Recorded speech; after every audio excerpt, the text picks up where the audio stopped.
Okay, so I know a lot of people have questions about the M1 and preparing that M1 going from book to tax differences. I want to go through a couple of problems here that are similar to homework problems that you have assigned. One of the things I wanted to do though first was to point out, let me bring this over here, that in, oh, there we go.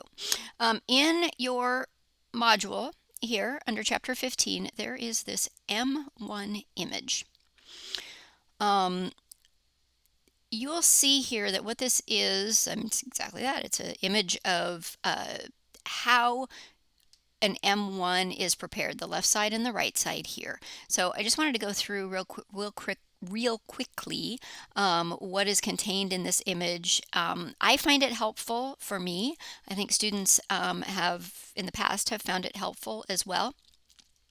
We have here on the left side items that are added to book income in order to arrive at taxable income, and then on the left side, items added, and then on the right side, items subtracted to get us to tax income. And just like the M1, it just kind of goes in a sequence here. So we start with our book income, and then these are items that we add back to income. So expenses that were claimed on the books but are not deductible for tax purposes. So things like, there are several items there, but meals expense, we know is only 50% deductible for tax purposes, but it is 100% expensed on the books. So that would be an expense. Half of the meal expense would be an expense that's recorded on the books but not deductible for tax purposes. So you would have an adjustment for that expense over here on the left hand side. So it means you're adding that back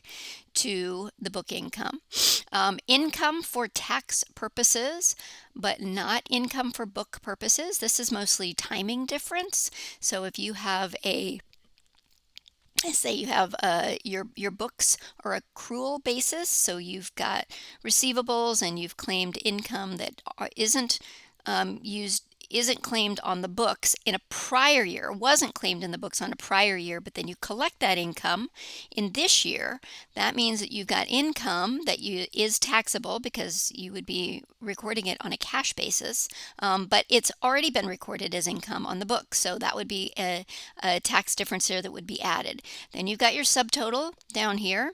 Move over to the next column and we start subtracting items. First batch of items that we would subtract are deductions for tax purposes that are not expensed on the books.